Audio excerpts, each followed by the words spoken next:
ella es, yo creo que es la conferenciante más joven que hemos tenido en el foro en lo que va de año.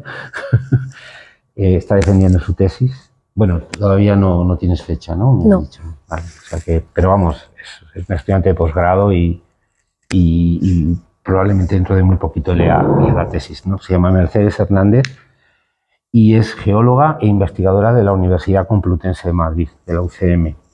Tiene un máster en Ingeniería Geológica y es investigadora postdoctoral, ¿de acuerdo? Ha trabajado, bueno, es investigadora postdoctoral en el Departamento de Física de la Tierra y Astrofísica y es también miembro del proyecto Cucapan, que, bueno, yo lo he mirado en internet, pero si acaso luego al final de la conferencia pues que nos hable ella un poquito de esto. Es un proyecto ligado a geología y a sismología también de Centroamérica, ¿no? Sí. Fundamentalmente. Forma parte del personal técnico de apoyo a la investigación también en la Complutense. Es investigadora de geofísica, bueno, trabajó en unas prácticas como investigadora de geofísica en el Real Observatorio de la Armada. Ha estado embarcada en el Hespérides en 2 ocasiones. Sabéis que el Hespérides es el barco de investigación que tenemos de investigación oceanográfica que tenemos en España, en 2017 y en 2022. Ha hecho las prácticas en el Instituto Geológico y Minero de España y tiene pues diversas publicaciones y ponencias en congresos y pósters y presencia en congresos, ¿no? Y es vecina nuestra, vive con nosotros aquí en la sierra, ¿no? En el Escorial. Así que, pues sin más, os dejo con ella y tendremos la conferencia y después vamos a ver si tenemos un pequeño turno de preguntas para que podamos preguntarle un poco de todo, ¿no? Tanto de lo que nos está contando como de otras cosas que nos pueda contar. A mí sí que me gustaría que hablases del proyecto que me parece interesante. Vale. ¿Vale?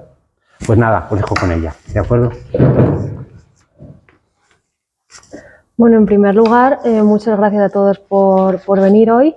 Quiero dar las gracias al Ateneo, a la gente del Ateneo, a Juan Carlos por organizar esta conferencia y a Luis Vázquez por ponerme en contacto con el Ateneo. Para mí es un honor estar aquí porque, bueno, mi trayectoria científica es corta y soy de aquí, como ha dicho Juan Carlos, entonces me hace especial ilusión estar aquí, hablar de lo que hago como científica y hablar de ciencia en el Escorial. Así que, bueno, espero estar a la altura y espero que os guste. Y durante toda la conferencia me podéis preguntar o a veces si hablo muy rápido me podéis decir no me estoy enterando, lo que sea. Hoy vamos a hablar de sismología. Y vamos a hablar de sismología, de cómo usamos la sismología para entender un poco nuestro planeta, para entender la Tierra y sobre todo cómo funciona. Entonces, la sismología, aunque muchas veces no nos demos cuenta, sobre todo viviendo en Madrid, pero forma parte de nuestra vida. De hecho, la sismología está muy presente en el cine. Hay muchas películas que tienen como argumento un terremoto, una catástrofe asociada a un terremoto, o que sus protagonistas son sismólogos o geofísicos. He puesto aquí 4 ejemplos, pero hay muchísimos más. No sé si, imagino que alguna de ellas la habéis visto y si no, pues bueno, recomendaciones.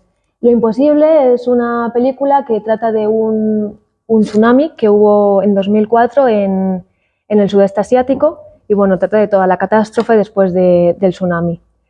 También he puesto Terremoto, que es una película de los, no sé si creo que principios de los 70, que habla de un terremoto gigante que hay en Los Ángeles y que destruye Los Ángeles. San Andrés también es una película, es un poco más ciencia ficción, un poco más catastrofista, que habla de la falla de San Andrés, que eso sí que es una falla real, que cruza California, desde el norte de California, baja toda recta hacia abajo y cruza México, dividiendo la península de Baja California y lo que es el continente donde está México. Y bueno, pues también habla de un supuesto terremoto gigante que pueda haber cuando rompe esa falla y toda la tensión acumulada después de años sin ningún terremoto grave por allí. Y bueno, también he puesto Firequake, que es ciencia ficción, muy ciencia ficción, que trata de pues, una sociedad en la que han inventado unas energías renovables, pero que tienen que inyectar en el suelo y al inyectarlas pues desestructuran toda la tierra y empieza a haber terremotos. Así que, bueno, recomendaciones. Me gustaría empezar hablando de, sí, vamos a hablar de sismología, pero me gustaría empezar hablando de geofísica en general. La geofísica es una ciencia que tiene muchas áreas de estudio. ¿Qué es concretamente la geofísica? Pues es entender la Tierra, entender los procesos geológicos, basándonos en los procesos físicos y en las leyes físicas que conocemos. Entonces, como he puesto aquí, es aprovechar el conocimiento que tenemos de las leyes físicas aplicándolas a la Tierra para entender cómo funciona y por qué funciona así. Tiene muchas áreas de estudio, como digo, aquí he puesto algunos ejemplos, pero hay muchísimos más. Por ejemplo, el geomagnetismo se estudia el campo magnético interno y externo de la Tierra. La gravimetría estudia la gravedad en distintos puntos de la superficie que depende de la densidad de la Tierra en ese punto. También la vulcanología. Entiendo que todos ya conocemos un poco más la vulcanología, pues después del volcán de La Palma, de los volcanes de Islandia que están en erupción ahora, pues bueno, la vulcanología también tiene parte geofísica. La ionosfera, el estudio de la ionosfera, que es una capa externa de la atmósfera, donde se producen las auroras boreales, que bueno, acumula radiación solar. Y la meteorología, aunque no lo parezca, pues bueno, también es una forma de estudiar la Tierra con procesos físicos. Entonces también es una forma de geofísica. Y la sismología, que es de lo que vamos a hablar hoy. ¿Qué es la sismología? No sé si tenéis alguna idea de lo que es la sismología. Bueno, pues yo... Terremotos en general, sí. Pues yo he buscado en internet y las 7 definiciones que he encontrado es que la sismología se encarga del estudio de terremotos, eso es, y de la propagación de las ondas sísmicas que se generan en el interior, la superficie, y habla de placas tectónicas. Vamos a explicar primero lo que es una placa tectónica, porque si no hablar de sismología que estudia las placas tectónicas, no sabemos lo que es una placa tectónica, pues vamos a empezar por eso, ¿no? ¿Qué es una placa tectónica? Pues la Tierra está formada, pues bueno, la parte externa es una corteza rígida, pero no es una corteza uniforme, ya está, una corteza que recubre la Tierra, no, está fragmentada, digamos, y esos fragmentos se mueven y se han movido a lo largo del tiempo. Esos fragmentos de tierra que llamamos placas tectónicas interaccionan y en esas interacciones se producen terremotos y bueno, pues todos los fenómenos de sismicidad. Entonces, yo aquí he puesto un vídeo que, bueno, todos los vídeos, imágenes, las que no son mías están referenciadas por si queréis ir a su fuente e investigar más sobre esto. Este vídeo es una representación de cómo se han movido las placas tectónicas a lo largo de la historia de la Tierra. Entonces, ahí empieza. Primero se empiezan a juntar las placas tectónicas, aquí no lo veo bien, pero si os dais cuenta, no sé si puedo señalar. Sí. Aquí está Moscú, aquí está, creo que esto pone México, bueno, pues un poco como punto para ubicarnos. Esto sería en el Devónico temprano, que sería hace 400 millones de años aproximadamente. Entonces, según va pasando el tiempo, los continentes se van juntando y van formando un supercontinente. ¡Ay! Un supercontinente. A ver, otra vez.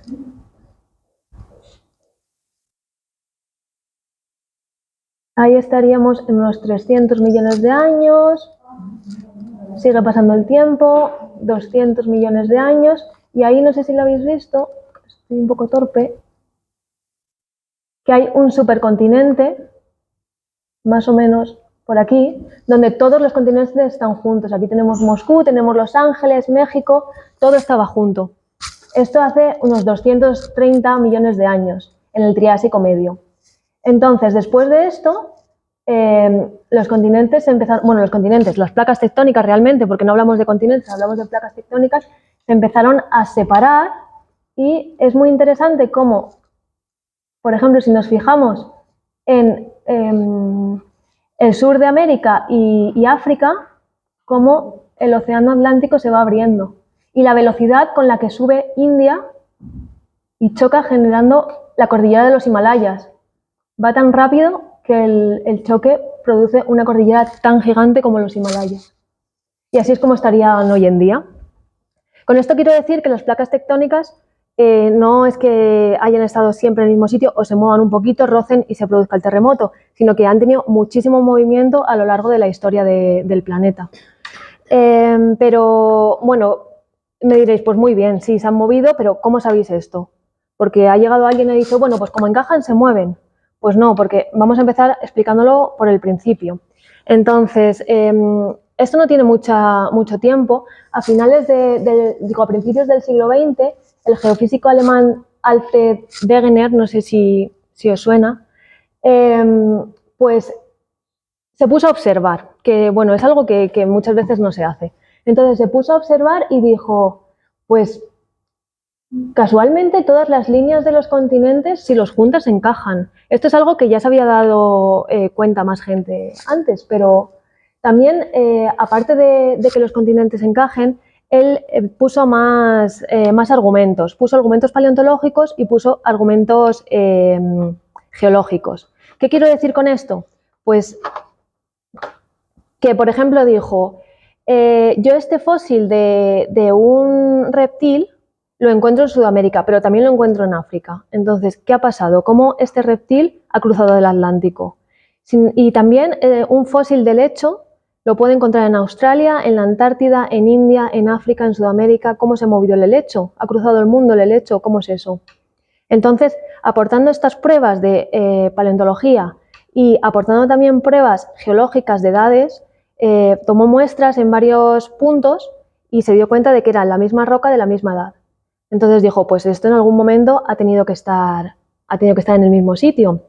Y él pues propuso la hipótesis de la deriva continental, que decía que hubo un supercontinente llamado Pangea y que los continentes empezaron a derivar separándose. Pero claro, esto era una hipótesis, pero realmente no era una teoría porque no tenía unos argumentos muy sólidos. Entonces, años después, como a mediados del siglo XX, después de la Segunda Guerra Mundial, que bueno, después de una guerra pues hay muchos avances científicos porque se intenta pues superar al enemigo pues en ubicación, sabiendo cómo es el fondo marino. Entonces, pues bueno, hubo muchos avances en sismología porque si el enemigo tira una bomba, yo con un sismómetro me voy a enterar. Entonces, hubo muchos avances en este campo después de la Segunda Guerra Mundial. Y entonces, dos sismólogos, Gadat y Benioff, documentaron que las zonas más sísmicas del planeta no eran aleatorias, sino que estaban alineadas. ¿Alineadas con qué? Pues con las líneas de los continentes o con las líneas de los océanos. Y esto les dio pie a formular la teoría de la tectónica de placas, que es el vídeo que hemos visto antes, que ya sí que es una teoría que tiene sus argumentos científicos. En este mapa podemos ver los sismos o los terremotos en un periodo de 5 años con magnitud mayor a 4, y estos todos los que hay en solo 5 años. Entonces, es muy claro que la mayoría de la sismicidad está asociada a los límites de placas o a los límites de los continentes. Aquí tengo otro mapa donde ahora vemos los sismos en rojo y podemos ver cómo claramente delimitan los límites de las placas. Donde hay una línea roja de terremotos, hay un límite de placa. En este mapa también podemos ver unas flechitas, que es cómo se mueven los continentes, y el número que tienen es la velocidad a la que se mueven. En algún sitio por internet he leído que los continentes se mueven a la misma velocidad que crecen las uñas. Pero bueno, lo cierto es que no todos se mueven con la misma velocidad. Hay algunos que se mueven más rápido y otros que se mueven más lento, otros que apenas se mueven. Entonces, las placas se mueven, pero no todas igual. Quiero aprovechar también este mapa para introducir el concepto de placa tectónica, pero todas las placas tectónicas son iguales. No, hay placas tectónicas que son de corteza oceánica y placas tectónicas que son de corteza continental. Entonces, más adelante veremos las diferencias, pero las placas que tienen corteza continental son más densas, son más jóvenes, tienen como mucho 180 millones de años, son más delgadas porque se construyen y se destruyen muy rápido. Y la corteza continental tiene mucha más profundidad, mucho más espesor, tiene hasta 70 kilómetros de espesor, es más antigua y bueno, cuando veamos el contacto entre los límites de placas, es importante saber si es corteza oceánica la que choca con corteza oceánica o qué tipo de cortezas están chocando, porque no va a ser el mismo resultado. Entonces, en este mapa podemos ver más claro cómo están los límites de placas. Y las flechas nos dicen hacia dónde se mueven. Entonces, por ejemplo, esta línea sería la dorsal centroatlántica. Es una zona de distensión, se está abriendo. Entonces, ¿qué quiere decir? Que se está expandiendo el océano, cada vez está un poco más grande porque la Tierra literalmente se está abriendo y está saliendo magma que está generando nueva corteza. Entonces, todo el rato se está desplazando un poquito, sale magma y se genera roca. Se desplaza otro poquito, sale magma y se genera roca. Y así se está expandiendo el océano. Si nos damos cuenta, ¿qué es lo interesante de esta dorsal? Hemos escuchado últimamente que hay muchos volcanes en Islandia que están activos y bueno, si os fijáis en la dorsal, mirad por dónde pasa, por mitad de Islandia. Entonces, no es que haya volcanes en Islandia, no es que haya un volcán con un cono que esté en erupción, sino que literalmente la isla de Islandia se está abriendo por la mitad. Está pasando una dorsal entre medias, entonces la isla se separa y es una dorsal la que echa el magma. Este sería un límite de expansión o distensión. Por ejemplo, este límite sería de compresión, que sería los Andes, sería la cordillera andina, todo esto es Chile, y chocan dos placas, una oceánica, que sería la placa de Nazca, que subduce, ahora vamos a introducir el concepto de subducción, por debajo de la placa de Sudamérica. ¿Hay más límites de placas? Pues sí, hemos dicho que hay, bueno, pues así a grandes rasgos, tres. Compresión, distensión y transformante, que es que ninguna placa choca con ninguna, simplemente rozan entre ellas. Y eso también, pues el roce provoca terremotos. Vamos a ver un poco más en detalle los límites de placas, aquí con estos dibujos, donde aquí vemos que la compresión es dos placas que se chocan, como hemos visto en Chile. La distensión es la dorsal del Atlántico, el ejemplo de la dorsal del Atlántico, y la falla transformante pues sería la falla de San Andrés, por ejemplo, que es una falla que no es que esté subiendo ninguna placa por encima de otra, simplemente están deslizando una con otra. Aquí en este mapa o en este esquema podemos ver que una subducción puede provocar distintas cosas. Por ejemplo, esta es una subducción, no sé si se ve el puntero. No, ahí vaya. Ahora sí, ¿no? Vale. Esta subducción, pues aquí pone corteza continental, corteza oceánica, como es más densa, subduce por debajo de la continental. Y, por ejemplo, en este caso, genera una cordillera y volcanes. Este sería el caso, por ejemplo, de Chile. Genera una cordillera y volcanes. En este lado vemos una subducción en la que no se genera cordillera porque no hay prisma de acreción, que es este cachito de tierra que se va acumulando, sino que simplemente se empieza a meter la corteza por debajo y genera un arco volcánico. Este sería el caso de Japón, por ejemplo. Luego, pues aquí tenemos un ejemplo de lo que hemos dicho antes, que es una falla transformante, que por ejemplo, esto sería la falla de San Andrés, sería algo así, y esta sería la dorsal del Atlántico, que lo que hace es separarse cada parte para un lado y sale magma. Y como he dicho, va generando roca, se va separando, va generando roca. De tal manera que aquí la corteza es muy joven y en esta parte donde ya empieza a subducir es la más antigua. Entonces, aquí he hecho un pequeño resumen. Pues sabemos que la Tierra está fragmentada en placas, que esas placas se mueven, pero esas placas es corteza y ya está. Son placas de corteza que se están moviendo, se desplazan, se chocan, rozan, pero ¿hay algo más debajo? ¿Tiene una estructura o simplemente es todo igual? Y si hay una estructura, ¿cómo lo sabemos? ¿Ha bajado alguien a ver qué pasa ahí? Pues no ha bajado nadie, pero nos aprovechamos de la geofísica, que es aprovechar las leyes físicas para entender la Tierra, y entonces aprovechamos los terremotos. Los terremotos son fenómenos físicos que un terremoto no es más que una liberación brusca de energía. Entonces, al liberar esa energía de manera brusca, esa energía viaja por el medio. Si yo aquí doy un golpe y tú aquí tiras la mano, pues vas a notar aquí mi golpe, porque la vibración que yo estoy haciendo aquí viaja por el medio. Pues lo mismo es un terremoto. Se produce una liberación de energía y viaja por la Tierra. Pero no viaja en todas sus fases igual, digamos, porque Un terremoto se produce en profundidad. Este sería el terremoto, por ejemplo. Y a este lo llamamos hipocentro, que es donde se ha producido el terremoto. La zona más cercana de la superficie sería el epicentro, que es donde nosotros sentimos que ha sido el terremoto, pero realmente el terremoto es en profundidad. Y luego, las ondas que se propagan pues, son de varios tipos. Hay ondas superficiales, que solo viajan por la superficie, y hay ondas profundas, que viajan por todas partes, por todo el interior de la Tierra. Entonces, pues para saber lo que realmente es un terremoto, hablando con palabras de física, pues son ondas que viajan.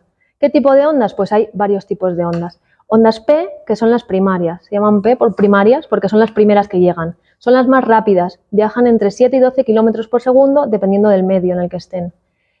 Y se llaman de compresión, eso lo veremos después, por el movimiento que tienen en el terreno. Las segundas ondas son las ondas S, son las ondas que llegan después de las P y son las secundarias. Se llaman transversales también por el movimiento que tienen en el terreno. Y pues son un poquito más lentas, por eso llegan después y están entre 4 y 7 kilómetros por segundo.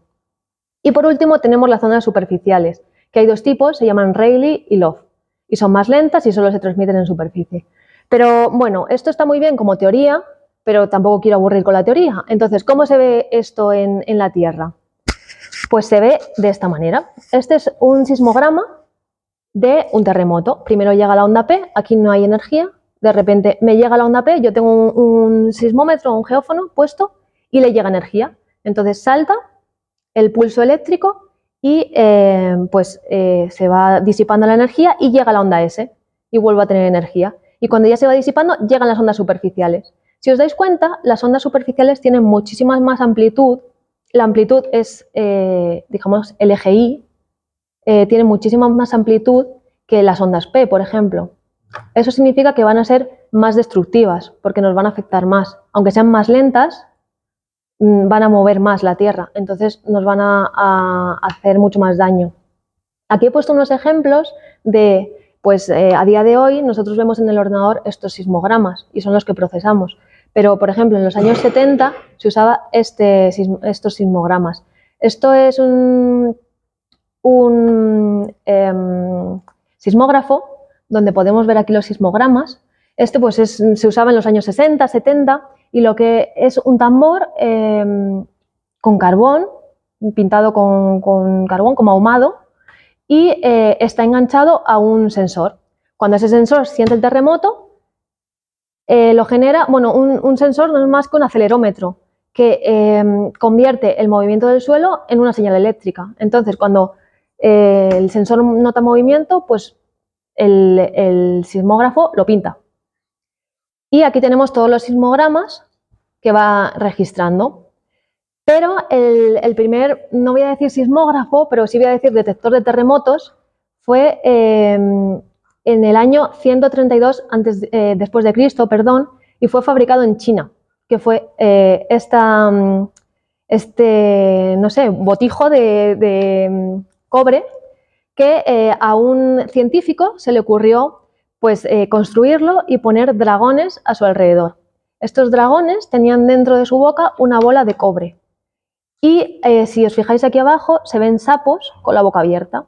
Entonces, cuando este detector de terremotos detectaba vibración, pues no se transmitía en una señal eléctrica, pero sí se transmitía en vibración que le llegaba a él.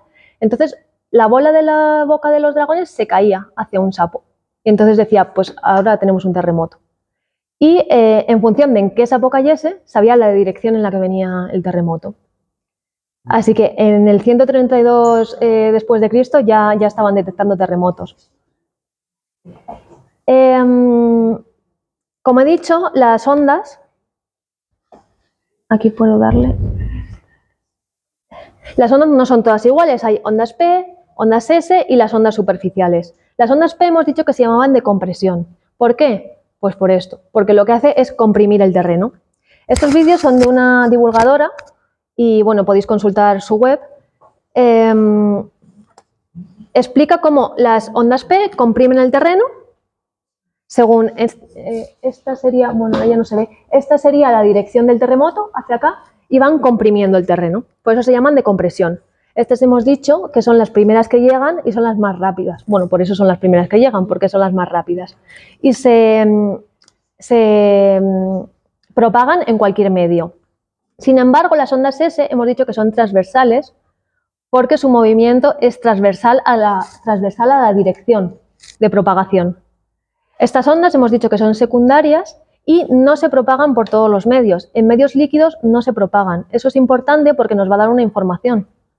Luego tenemos las ondas superficiales, por ejemplo, las Rayleigh, que tienen un movimiento helicoidal del terreno.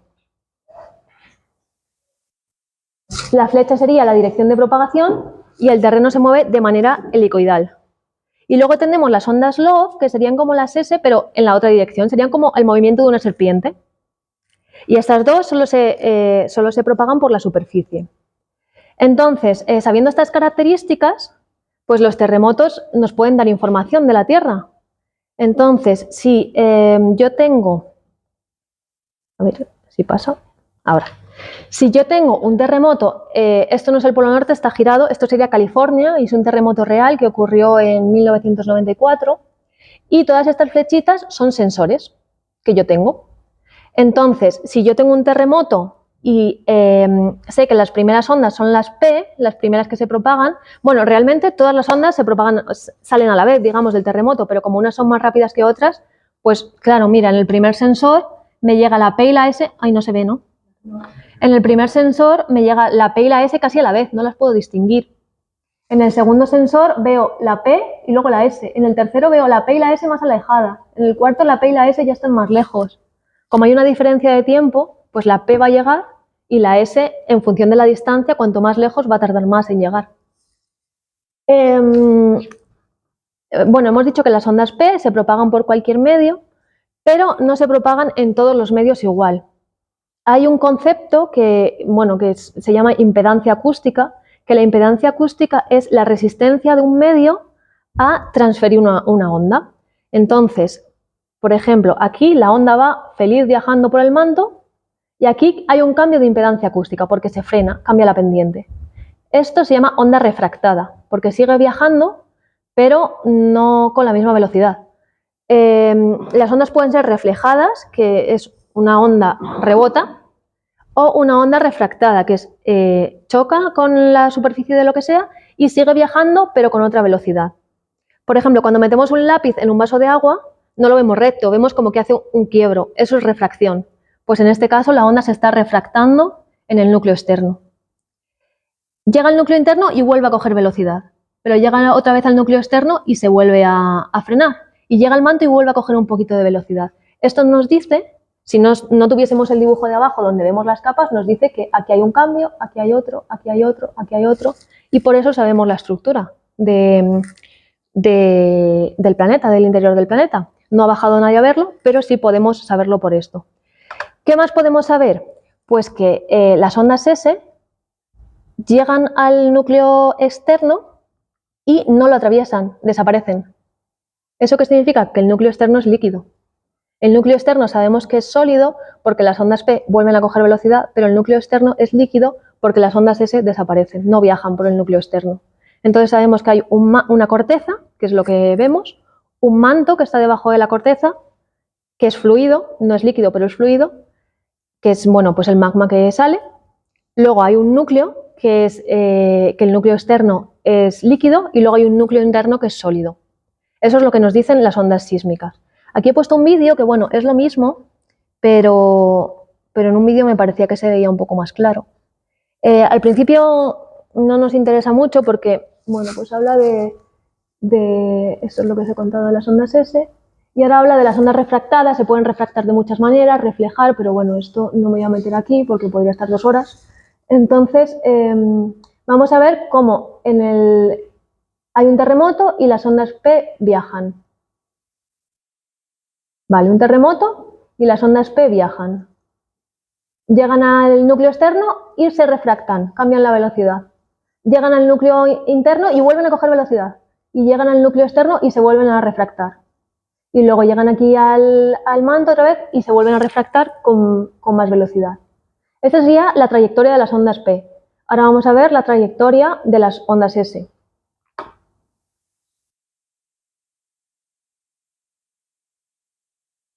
Hay un terremoto y las ondas S viajan a su velocidad por el medio, por el manto. Llegan al núcleo externo y desaparecen, no se transmiten por ahí. Entonces, toda esta zona queda en sombra. Si el terremoto ha sido aquí, yo aquí no voy a notar nada. Y por eso sabemos que hay un núcleo externo líquido. Esta sería la zona de sombra de las ondas S. Pero como he dicho, no hay un terremoto y viajan primero las ondas P y luego las S. Van a la vez, y aquí lo vamos a ver. Las ondas P, las rojas, van más rápidas, se refractan por el núcleo, y las ondas S van más lentas y evitan el núcleo. Y así sabemos la estructura de interior de la Tierra. Y bueno, esta es una parte que nos enseña la sismología, cómo entender la Tierra, cómo entender su estructura interna. A ver. Pero tenemos que esperar a que haya un terremoto para poder hacer ciencia. Tenemos que estar esperando a que haya un terremoto gigante para que yo diga, a ver por dónde viaja. Pues no, podemos fingir esos terremotos o simularlos, mejor dicho. Podemos hacer campañas geofísicas que pues pongamos sismómetros en tierra y vayamos dando o golpes o hay unos camiones que vibran, por ejemplo, para petroleras, ponen unos camiones gigantes que vibran y eso pues es la fuente de energía, eso sería nuestro terremoto. Y con los sismómetros voy registrando para ver cuál es la estructura que tengo debajo. Pero yo voy a hablar concretamente de campañas oceanográficas en mar, que es donde yo tengo más experiencia. Entonces, este es el buque Hespérides, que es como ha dicho Juan Carlos, es el buque español de investigación oceanográfica, es de la Armada Española y pues hace investigación oceanográfica de todo lo que puede, porque las campañas oceanográficas son muy caras. Entonces, cuando se hace una, se intenta aprovechar al máximo. Tiene hidrófonos, que ahora veremos lo que es, tiene un sensor que se llama TOPAS, tiene gravímetros, tiene magnetómetro, tiene ecosondas para plancton, ecosondas multi-haz y también tiene pues para control de plásticos y van también biólogos a bordo para ver pues, animales, cetáceos, tortugas. Y voy a explicar un poco cómo funcionan, por ejemplo, los hidrófonos. Este sería el buque Hespérides y lleva un cañón de aire. Con los hidrófonos lo que vamos a hacer es sísmica de reflexión, es decir, vamos a captar cómo se reflejan las ondas en la Tierra. Lleva un streamer, que es donde van los sensores. Es como si esto fuese el suelo y yo estuviese clavando mis sensores. Entonces lleva el streamer colgado y aquí lleva unos cañones de aire que va disparando sonido, es aire. Entonces ese aire rebota en las distintas capas de la Tierra y yo lo estoy registrando. También puedo poner unos sismómetros que se llaman OBS, que se tiran del barco y se quedan en la superficie del fondo marino. Así podría hacer sísmica de refracción, que es otro tipo de sísmica, porque podría ver cómo se refractan las ondas, no solo cómo se reflejan. ¿Qué más lleva? Lleva TOPAS, que es un sensor, que es un penetrómetro, que nos da información, pero de la superficie y unos poquitos centímetros más abajo, porque sin embargo esta sísmica nos da kilómetros de profundidad para ver qué estructuras hay dentro. Lleva gravímetros para medir la gravedad, lleva magnetómetros para medir el magnetismo. Por ejemplo, si paso por encima de un volcán submarino, como los volcanes tienen muchos minerales de hierro, pues me va a dar un pico de magnetismo, pues ya sé que esa montaña es un volcán. Lleva ecosondas monohaz. La ecosonda, tanto la monohaz como la multihaz, son, digamos, como un metro láser. Yo llevo un metro láser aquí en el fondo, en la parte de abajo del buque, y ese metro láser va disparando al fondo. Entonces me rebota, yo no sé qué hay debajo, simplemente es la topografía del fondo. Si hay una montaña, pues va a tardar menos en recorrer el espacio. Si hay un valle, pues va a tardar más. Entonces me va dibujando la topografía del fondo marino. El monohaz simplemente es un haz de luz, las ecosondas son electromagnéticas, no son con sonido, y el multihaz pues es un haz que va con muchos rayos, entonces cubro más superficie. ¿Cómo es la vida a bordo de una campaña oceanográfica? Pues este es el laboratorio del Hespérides. Aquí, pues desde aquí puedes controlar todos los instrumentos. Aquí se controla el penetrómetro, que he dicho que da unos centímetros de profundidad. Aquí la ecosonda multihaz, con todas estas pantallas vas viendo cómo se va generando la topografía del fondo marino. Aquí se controla el magnetómetro, más acá se controla el gravímetro, todo el mundo está ahí 24 horas controlando. porque no se puede perder ni un segundo, porque las campañas, como he dicho, son muy caras y hay que sacar todos los datos posibles. Se hacen guardias, pues bueno, se pone de acuerdo, cada X horas se cambia y se van haciendo guardias, pero siempre hay gente en el laboratorio. Y se procesa en el mismo momento, no es un procesado súper exhaustivo como puedes hacer después, pero sí que es un procesado de calidad, digamos, es para saber que el dato está bien, porque si no está bien, el buque tiene que dar la vuelta y volver a medir. Entonces hay que medir, comprobar que todo esté bien, procesar y decir, vale, ok, el dato me vale, podemos seguir. Aquí hay una imagen, esto es un XBT. Un XBT es un sensor que la pistolita es el disparador, pero el XBT es lo que está dentro. La punta esta que se ve de plomo es un sensor que tiene una punta de plomo y se tira por la borda. Se tira por aquí y cae como pesa con el plomo, cae por toda la columna de agua. Tiene un hilo de cobre que va conectado al disparador y este disparador va con este cable conectado a un ordenador. Entonces, ¿de qué nos da información? Pues el XBT lo tiras en superficie y va con el peso en vertical hasta el fondo.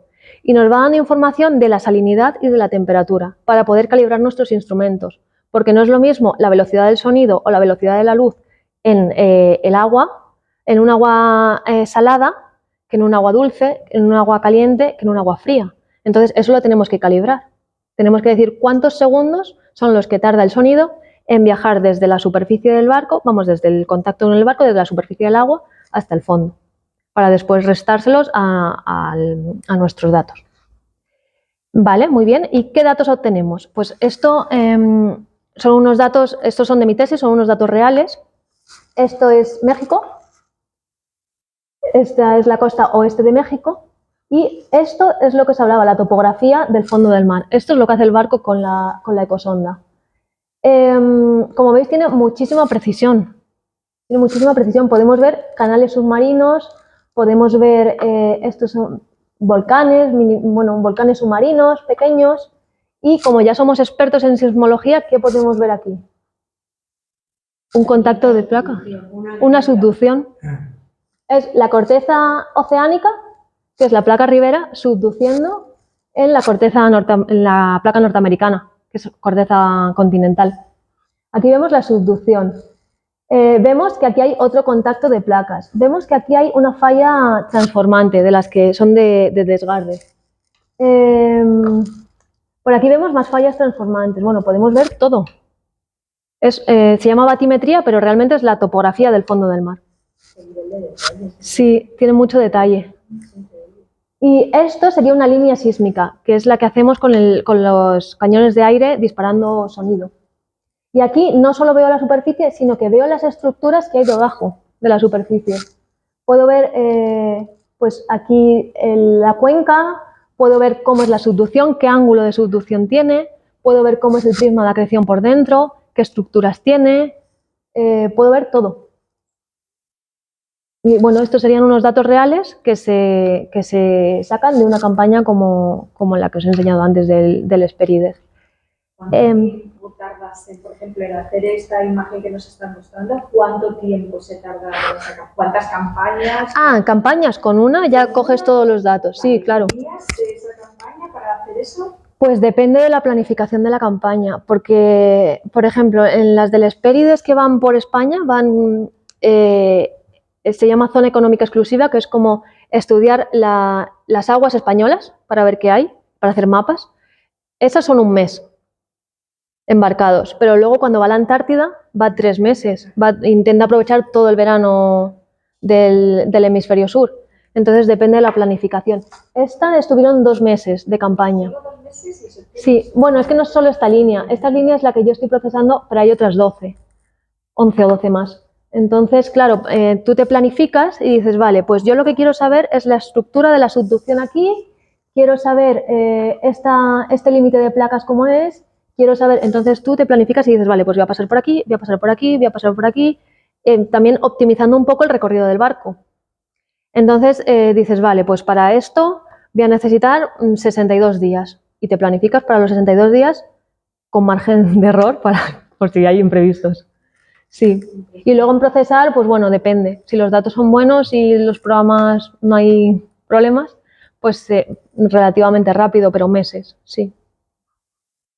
Y bueno, me diréis, vale, muy bien, pero ya nos estás aburriendo un poco, la parte de investigación muy bien, pero ¿a mí qué? Yo vivo en Madrid, a mí la sismología. Entonces, ¿qué puede hacer la sismología por mí? Bueno, pues no solo se usa en grandes exploraciones como los límites de placas o como el Hespérides en la Antártida, se usa también para cualquier construcción. Cualquier construcción tiene que tener un estudio geotécnico que me diga la calidad del suelo, si es un suelo rocoso duro, si es un suelo poco consolidado, si son arenas movedizas, si ese suelo está saturado en agua, a qué profundidad tengo que poner mi cimentación de mi edificio en función del tipo de suelo. Claro, porque si yo hago un edificio sin hacer ningún estudio, igual luego tengo un poco de asentamiento diferencial y el edificio me empieza a hacer así y me vuelca.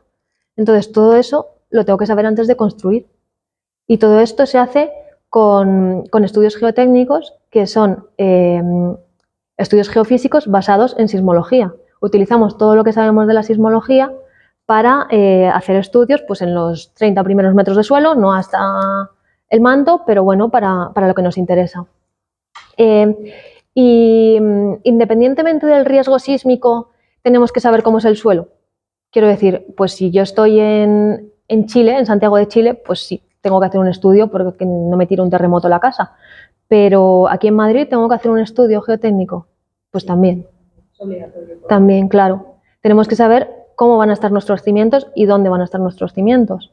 Entonces aquí tengo un vídeo donde vamos a ver cómo afecta un terremoto en función del tipo de suelo. El primero es roca, el segundo es sedimento poco consolidado, que sería pues una arena compactada, y el tercero está saturado en agua. Entonces, como ya sabemos mucho de ondas, vamos a ver que primero llega la onda P. Ahí está la onda P. Si os fijáis, en el suelo que es roca, la onda P tiene muy poca amplitud.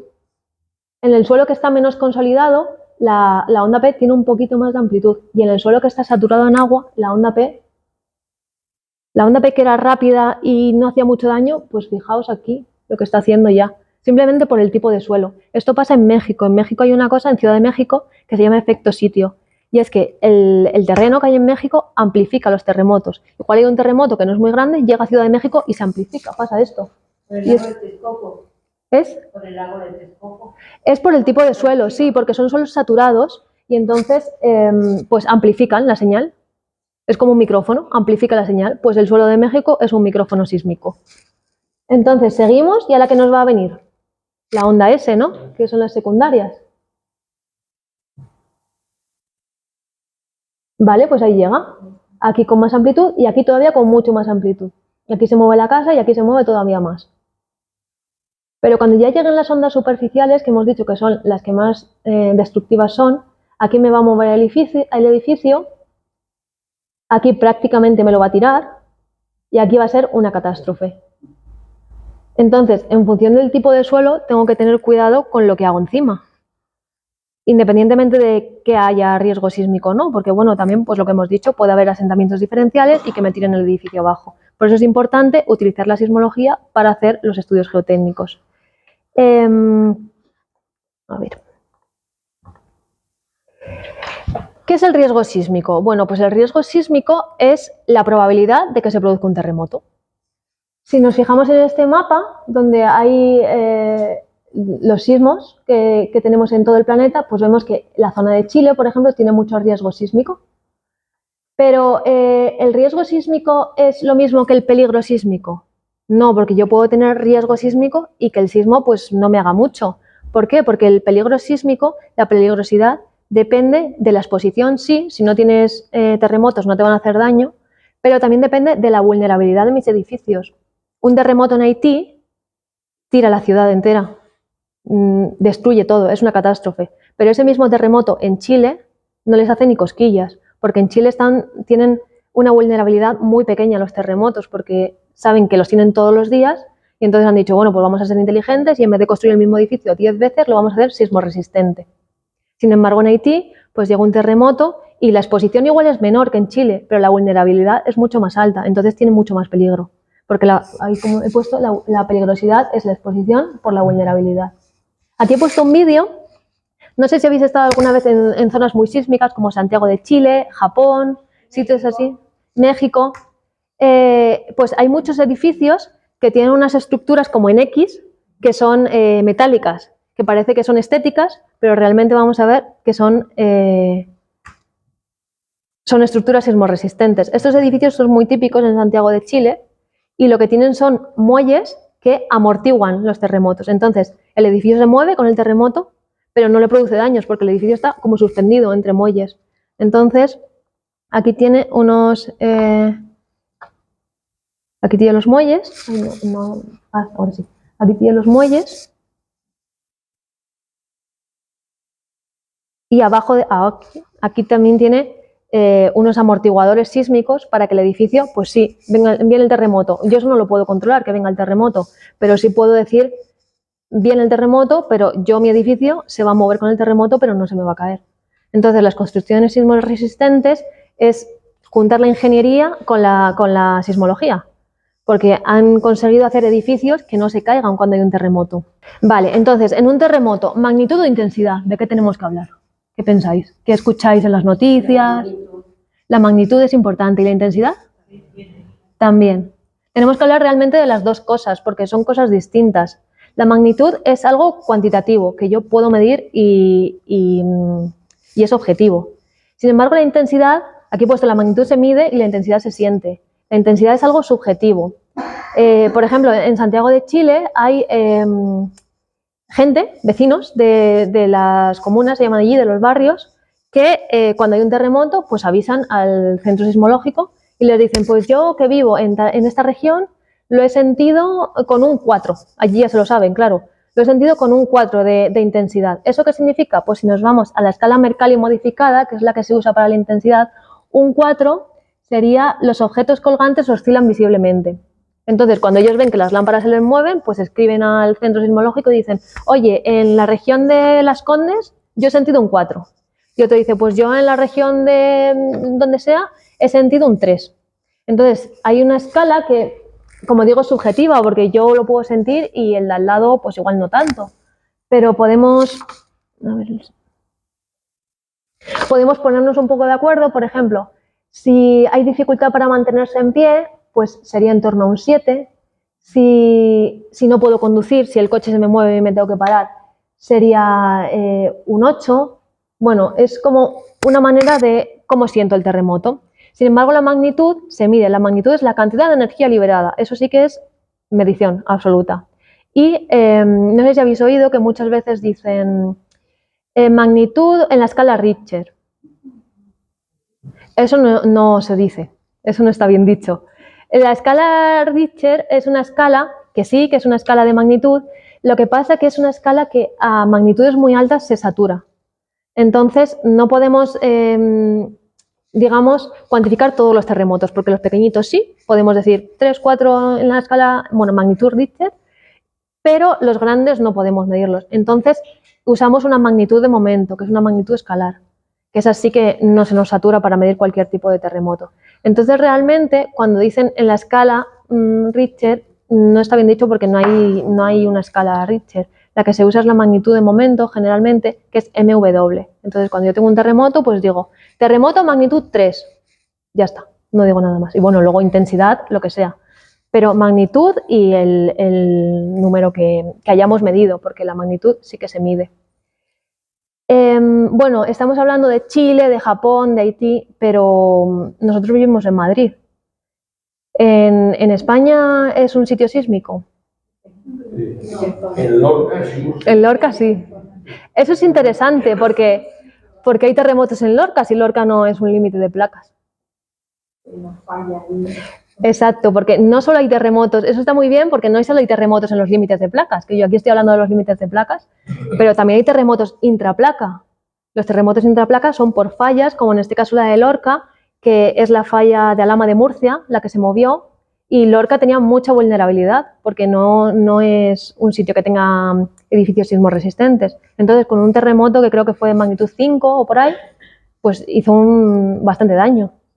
Entonces, efectivamente, hay terremotos que no están en los límites de placas, sino que están dentro de las placas. Bueno, pues lo que decía, España sí que es un país sísmico, es bastante sísmico, de hecho, sí que es verdad que en el centro estamos un poco más seguros, pero aquí hay un límite de placas que se juntan todos los terremotos, es una colisión, hay una cordillera, los Pirineos, aquí hay otro límite de placas de compresión también, el estrecho en Cádiz, el estrecho se está cerrando, entonces, claro, el estrecho se cierra y la compresión de las placas provoca terremotos en toda la zona sur, Cádiz, Almería, Granada, toda esa zona. Sí, sí, sí. ¿Para cuándo su barriga?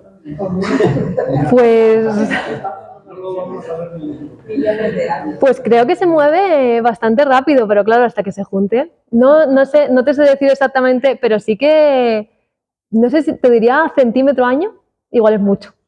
¿Se hará el túnel antes o lo divide por año? Pues no lo sé, la verdad. No, porque están ahora en discusión qué tipo de puente o Sí. túnel. Pues igual, si esperamos, no hace falta. Podemos cruzar a pie. Bueno, como decía, pues en la zona sur también es muy sísmica y bueno, pues hemos hablado del terremoto de Lorca, que era intraplaca, efectivamente, no era un terremoto de límite. Y hemos hablado de terremotos, pero tsunamis, ¿qué es un tsunami? Un terremoto marino. Es un terremoto en el mar, es lo mismo, es un terremoto pero en el mar. Entonces, cuando los terremotos son en mar, puede haber probabilidad de que haya un tsunami, eso se calcula y se ve, si hay probabilidad se avisa y si no hay probabilidad, pues nada, no se avisa. Entonces, si hay un terremoto, bueno, voy a pasar a la siguiente diapositiva. ¿Pensáis que podemos predecir un terremoto? A ver, no predecir, pero está la alarma sísmica de México. Te da Sí. 4 minutos para salir. Bueno, depende del epicentro. Claro, pero eso ya es una vez que ha pasado. Pero predecir, yo te puedo decir, pues mañana va a haber un terremoto No puede haber indicadores en animales. También los sí. animales te avisan. Bueno, sí. Sí, pero claro, lo cierto es que no se pueden predecir. Científicamente no hay ningún mecanismo para predecir un terremoto. Sí que es verdad que hay mucha densidad de sismómetros, entonces sí que hay alertas tempranas. Yo tengo un terremoto y como tengo sismómetros muy cerca del epicentro, pues a casi segundos me avisa de que hay un terremoto y yo puedo decírselo a la población que esté más lejos. Si hay un tsunami, sí que tengo más tiempo, porque, por ejemplo, si hubiese un tsunami por aquí, de hecho ya hubo uno en 1755, hubo un terremoto por aquí y llegó un tsunami a Lisboa y fue tan grande que llegó hasta Cádiz. Ahí sí que tenemos igual 20 minutos, 40 minutos hasta que llegue el tsunami. Entonces ahí sí podríamos avisar a la población, pero lo sabemos una vez que el terremoto ha pasado. El tsunami nos da tiempo, pero no podemos saber nada antes de que se rompa, antes de que se libere la energía. Entonces realmente no se pueden predecir. Hay mucha gente que dice, en Chile, que dice, sí, mañana va a haber un terremoto. Claro, porque los hay todos los días. Pero no puedes decir, mañana en este punto va a haber un terremoto de magnitud 5, avisar a la población para que salga de sus casas. Eso es imposible de momento. No sabemos si en algún momento se podrá saber. Pero bueno, como decía, pues es importante tener mucha densidad de sismómetros para sí tener alertas tempranas, como pasa en México. A ver, que se me ha atascado esto. Entonces, ¿qué podemos hacer si hay un terremoto? Salir corriendo. Bueno, salir corriendo dependiendo de dónde estemos. ¿A dónde? Esta es una información que nos da el IGN que dice, antes de un terremoto, ¿qué tenemos que hacer? Pues estar preparados con un silbato por si me quedo atrapado, poder avisar a emergencias cuando vengan a rescatar, tener linternas cerca, un botiquín, pues un extintor por si hay un incendio cuando se caigan cosas. Y durante el terremoto, pues durante el terremoto mantener la calma lo primero, porque el terremoto pasa. Lo importante es que a mí no me caiga nada encima, que es lo peor que me puede pasar, que me caiga algo encima. Porque el terremoto viene, pasa su onda P, pasa su onda S, pasa sus ondas superficiales y ya está. Como mucho hay alguna réplica, pero ya es más suave. Entonces, si estoy dentro de un edificio, pues me tengo que poner en sitios que pueda estar resguardada, pues debajo de alguna cosa que me pueda sostener si algo se me cae encima. Y si estoy en la calle, pues alejarme de cualquier cosa que se me pueda caer encima, ponerme en mitad de la calle donde no tenga ni árboles, ni postes de la luz, ni edificios que se me puedan caer encima. Porque al final el terremoto va a pasar y el daño que a mí me puede pasar es que se me caiga algo encima. Si estoy en un coche, pues paro y cuando pase el terremoto, pues ya sigo. Y después del terremoto, pues hay muchos incendios después de los terremotos, entonces lo importante es pues cerrar las llaves de agua, de luz, de todos los suministros para que no haya daños mayores. No utilizar ascensor y bueno, pues esperar a los servicios de emergencia. Y si hay un terremoto y además me viene un tsunami, ¿qué tengo que hacer? Pues bueno, ahí realmente he tenido más suerte, porque el terremoto no avisa, pero el tsunami sí que te da unos minutillos. Entonces, tengo que, si estoy cerca de la costa, tengo que correr a unas zonas altas. De hecho, en sitios que son muy sísmicos, como Valparaíso en Chile, tú llegas a la playa y está todo lleno de flechas de hacia dónde tienes que correr, si viene un tsunami. Entonces, tengo que correr a zonas altas. Si estoy en la calle, pues me subo a un edificio, a una planta 2 o a una planta 3. Si estoy cerca de la costa, subo lo más alto que pueda, corro hacia altura para que la ola no me llegue. ¿Qué es lo que no tengo que hacer? Que esto a veces ha pasado. Cuando hay un tsunami, lo que pasa es que, claro, el agua es el mismo, pero ¿qué pasa? Que se genera una ola muy grande, entonces el agua se retrae, se eleva la ola y luego la ola rompe. En ese momento de que se retrae el agua, yo veo ahí estrellas de mar, veo caballitos, veo conchitas. No puedo ir a por ellas. Si veo que el agua se empieza a retraer, yo lo que tengo que hacer es salir corriendo hacia el otro lado. No irme, anda, mira una estrella de mar, un caballito, porque me va a venir la ola encima. Entonces, aquí lo pone el IGN porque ha pasado. Entonces, si hay alerta de tsunamis, en muchos sitios hay alerta de tsunamis, pues corro hacia el sitio más alto que vea. Y bueno, pues ya me he pasado un poco de tiempo. Para acabar, a ver, ya somos expertos sismólogos, hemos aprendido que la Tierra tiene placas tectónicas, que las placas tectónicas son dinámicas, que no están ahí paradas y no hacen nada, que ese dinamismo provoca sismicidad, que hay distintas ondas sísmicas, que un terremoto no es simplemente pum y lo siento, hay muchos tipos de ondas que llegan, que las ondas nos dan pistas de la estructura de nuestro planeta, que la percepción de un terremoto depende de varios factores, del suelo en el que esté, de las construcciones que tenga, de la profundidad del terremoto, de lo cercano que esté yo al epicentro. Ya sé qué hacer si hay un terremoto ahora mismo o si hay un tsunami, ya sé lo que tengo que hacer, pero digamos que ya conocemos nuestro planeta, ya conocemos la Tierra. Pero como dice Luis Vázquez, las leyes físicas, químicas y matemáticas, pues al final las leyes de Newton funcionan en la Tierra, las leyes de Maxwell, de electromagnetismo, funcionan en la Tierra y funcionan en Marte también, funcionan en muchos sitios. Entonces, ¿hay terremotos en Marte? ¿Podríamos saber cómo es la estructura de la Tierra en Marte? Placas tectónicas, ¿no? En Marte, no hay placas tectónicas, pero hay terremotos. Claro, aquí tengo una imagen de la NASA, de la misión InSight. Esto es un sismómetro, esto es Marte, y es un sismómetro que está midiendo terremotos. Este terremoto es de 2022, lo he cogido es de la NASA esta información, y sí, detectaron terremotos en Marte. Entonces, si yo he contado que con los terremotos de la Tierra puedo saber cómo es la Tierra, con los terremotos de Marte puedo saber cómo es Marte. Sí. El problema es que yo, en la imagen que os he puesto antes, tenía un terremoto, sensor. Puedo triangular el hipocentro, puedo saber dónde está, puedo saber la profundidad, puedo saber cómo viaja, porque la onda P hace así, pero la estoy sintiendo aquí, la estoy sintiendo aquí, la estoy sintiendo aquí. Pero en Marte tengo muy pocos sismómetros, entonces puedo saber que hay un terremoto, pero no sé ni dónde, ni si se refracta la onda, ni si se refleja, porque no tengo la densidad de sensores que tengo en la Tierra. Ojalá algún día se puedan poner tantos sensores y saber si Marte tiene corteza y manto núcleo, si tiene placas tectónicas, bueno, algo tiene, porque terremotos hay. Pero ojalá algún día tengamos la densidad de sismómetros en Marte para conocerlo como conocemos la Tierra. Y bueno, pues esto es todo. Muchas gracias.